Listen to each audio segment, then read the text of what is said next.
Hello, my Lilians, and welcome back to another Favorite Show. I'm Joe Books Corner, and today we are going to do a quick rundown on Tell Me It's Wrong, and then we're going to talk about Tell Me It's Right in a little bit more in-depth detail. So I read Tell Me It's Wrong back in January of this year, January 11th or 12th. And I remember it quite well, so we can talk a lot of spoilers about it. I was really anticipating this book, and it took me a very long time to get to it. Tell Me It's Wrong, I think, came out in 2020. I'm sorry, Tell Me It's Right came out in 2024, and Tell Me It's Wrong came out a year later in 2025, which is Kate Weiser's newest release. This is part of the Sweetspire series. This is technically a spin-off of the Anti-Relationship Year, which is the Pact series. So the Anti-Relationship Year has Jo in it, who I fucking love so much. She's also in the Anti-Virginity Pact that has Mare as the main character. By the way, as Jo. In that book, Gracie is introduced. She's a freshman. In Tell Me It's Right, Gracie is now graduated from college, and she is moving back to her hometown called Sweetspire and living with her brother, who has a best friend who she's had a crush on since she was like 5 or 6. His name is Liam. He owns a tattoo shop. She went to school for photography and graphic design, and so he ends up onboarding her as a job, and they end up spending a lot of time together, building a relationship together. However, it's really frowned upon. Liam is known as a fuckboy, as someone who's going to hurt people. He has a past relationship that he was a part of that ended up hurting a lot of people around him, essentially, is what ended up happening. And this girl lied pretty profusely about it as well, if I'm not mistaken, which I don't think I am mistaken. And they go ahead with it. They go ahead and move into a secret relationship, and they spend the majority of the book in this like secret relationship when they get together. There's a huge breakout moment between all these like friends and brothers at this party, and everything blows up in their face, and they end up together in the end, choosing each other. She runs off and she does something completely different, realizes that that's not her life that she wants to live. She actually wants to live with him, but she wants to live with him in Portland, which is where she ends up moving to. And so they end up doing both. He ends up moving some of his tattooing stuff out there, and she ends up living in Portland. Well, so a little bit about Liam. Once again, he's a tattoo artist, but he's also basically in this town. His dad owns literally fucking everything. Liam Brooks, like the Brooks family, owns everything. And his dad is married to Caroline. It's Candace or Caroline is what her name is. And she is married to his dad, and they've been married for 7 years, and they have a younger son named Casey as well. The second book, Tell Me, I know that's a quick rundown of the first book, and I'm going to probably promote this as doing both books. It's really more talking about Tell Me It's Wrong, because that's what I'm currently reading, and I meant to do this during the first book, and I forgot, but I did want to include both, so those are my spoilery thoughts.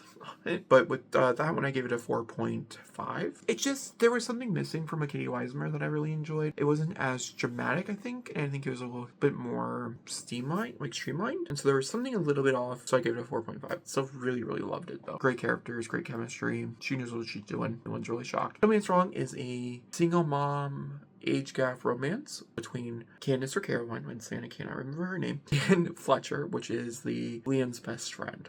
She doesn't know that Fletcher's Liam's best friend. He works at a bar. He does a bunch of stuff, to be fair. And he has a family that kind of took him in. His family died, and we're dealing with trauma of that. And there's a lot of trauma talk in this book. A lot of things are happening. She is basically a pariah because she divorced this man, and the man took it very personally. Liam's dad did, even though he's a dick, so fuck off. The biggest thing that took me away in this first 25%, one, I love her as a mom. I think she's great. I also really like the voice. I feel like she's writing older very well, especially because this character is much older than what Kay Weismer is. And I think she's writing little kid as well. Casey is very cute, not annoying, very enjoyable to read from. And so I like that. There is a sex scene that goes on for 3 chapters. These chapters are really short, very quick, very Kay Weismer fashion. It goes back and forth between their opinions as they're doing it. And there was just something about it that I didn't love. I don't know about it. I don't know what it was. But it caught me so far off fucking guard. I'm so used to pining and yearning and not getting a reward before the pining. Because now we're into the pining. Because she has sex with this man. She has the best sex of her life, apparently, with this man. And Casey's joining a club for skateboarding, which Fletcher and Liam do together. She goes there, she sees Fletcher at the skateboard. She's like, what the fuck are you doing here? Why the fuck are you doing this to me? And he's like, I had no clue. And now they're going back and forth, and now they're having to play this little game, which I'm enjoying, obviously, duh.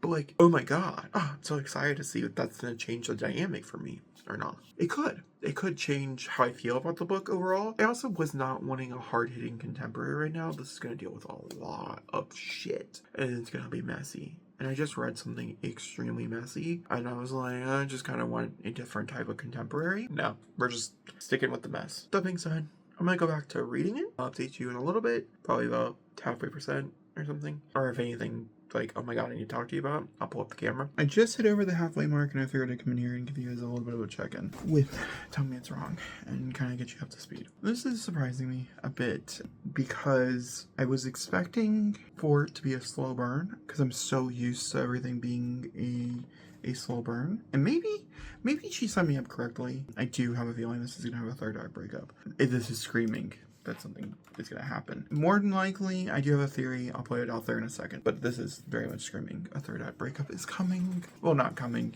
I'd say coming.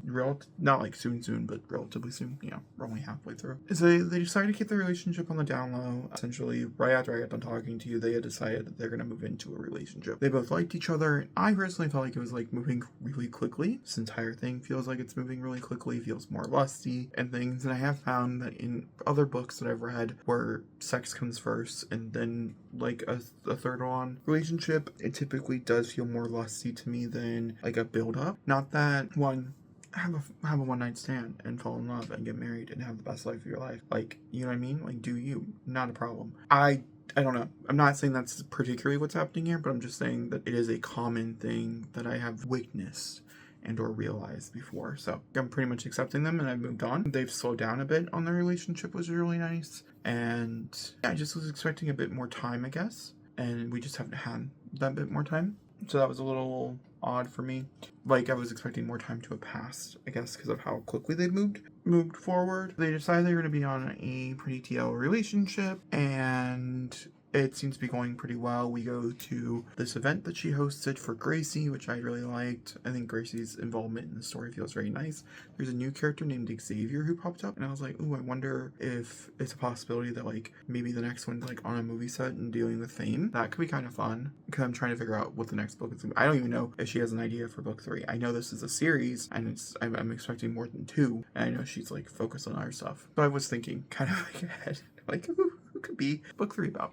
With all that, they end up at a skate park, and Julian shows up, which is Casey's dad, who I talked about. I'm not mentioned by name. I mentioned his last name and stuff quite a bit. Julian Brooks.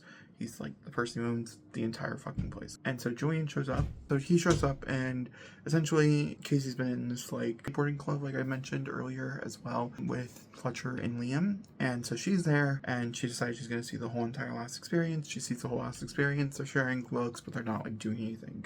No one knows about their relationship at that point. Julian shows up to take him home, is essentially what is happening. She like says no, you know, blah blah blah blah blah. Fletcher gets to the middle of it. It's pretty bad, and this makes Casey run it and hide.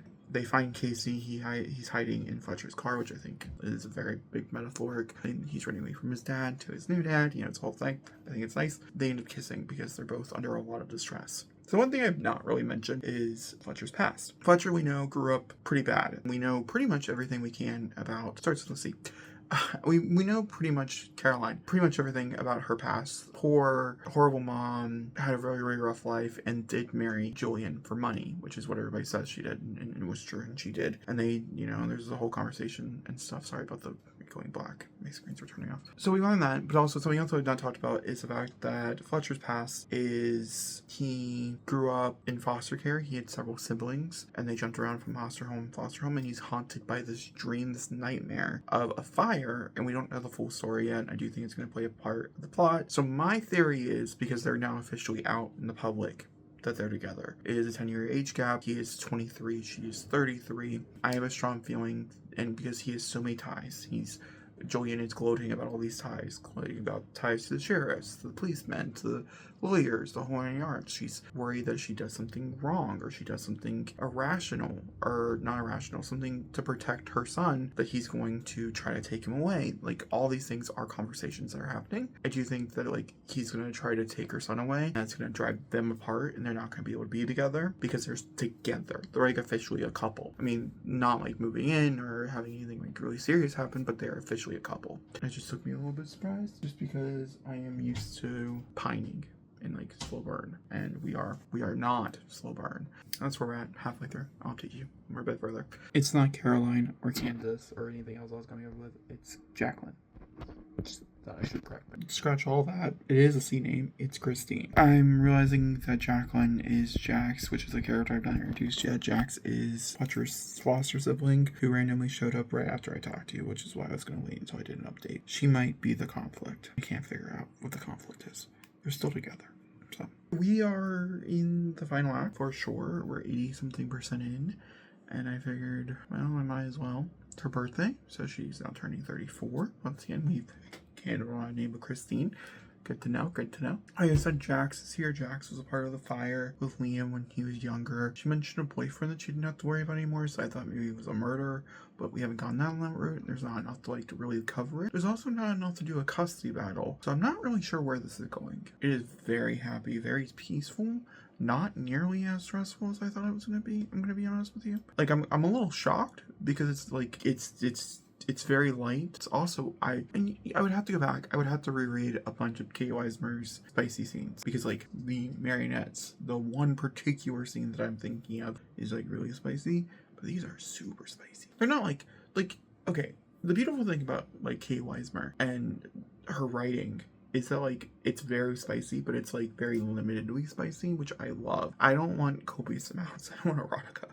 I just like spicy. And like when it happens for like a long time, so it feels really realistic. And yeah, that's all I have for you. I wish I had more. I don't. I really don't know where it's going. I think all my theories are dying. I still think there's a possibility that Jax is a liar. I feel like maybe that's what it was to pull in for a third act. But I only like 40 or 50 pages left. Like, I really couldn't tell you. I don't know. I'm just putting it out there that I'm pretty sure I called it. I'm not going to tell you what I called, but I'm pretty sure I called it. Also, I called it earlier, so we did talk about it, but I'm going to wait you to figure it out. I'm sorry not to continue to come in here, but this is going to get really crazy. So, what I guess was correct. Jax killed her boyfriend. I guess she also killed a molester. Good for her. And she also killed her foster parents. This was a mixed bag for her. That fire that haunted him. And now Chris and her son was just in a fire. That's all. And that's Tell Me It's Wrong. So, my theories were kind of incorrect. There is no third act breakup, which I love. I love that a lot more books are going down this route. It wrapped up. It wrapped up really nicely. So, I think the last time we talked about there was a fire, everybody survived. It was Jax who did it. She's being trialed. She's murdered. She's killed at least 4 people. And so that is something that they're having to have a conversation about and deal with. I guess this is like probably the best answer I have for you. And so that's been like a big thing. And yeah, they ended the book with them talking about having kids and her being really confident in herself and her relationship, which is great. There was no big thing about her dating him, which I thought was gonna be like a very big conflict that didn't materialize. And yeah, I think it's a solid 4, maybe a 4.25. No, I'm gonna say a solid 4. I think no, maybe it's a 4.5. I think the ending the ending was what I was missing from Tell Me It's Wrong. Tell Me It's Right. So I guess I'm gonna have to give it a 4.5 because of that. The relationship, I think I like Gracie and Liam a bit better. Chris, my brain is really tired, so I'm having a hard time remembering names. The couple in this book I also really enjoyed. I liked them both equally, and I felt like they were both really well done. But there was something about, I don't know, I think there was a bit more pining, and it didn't feel a little as rushed, I guess maybe is the right word. I don't know. Maybe it's a 4.25. I think they both equal each other out. I think it's a 4.25. I think we're landing on a 4. Okay, cool. That's what we're doing. Well, guys, if you enjoyed this video, it was impromptu, so hope you guys did. I'll see you next time. Thanks for watching, and goodbye.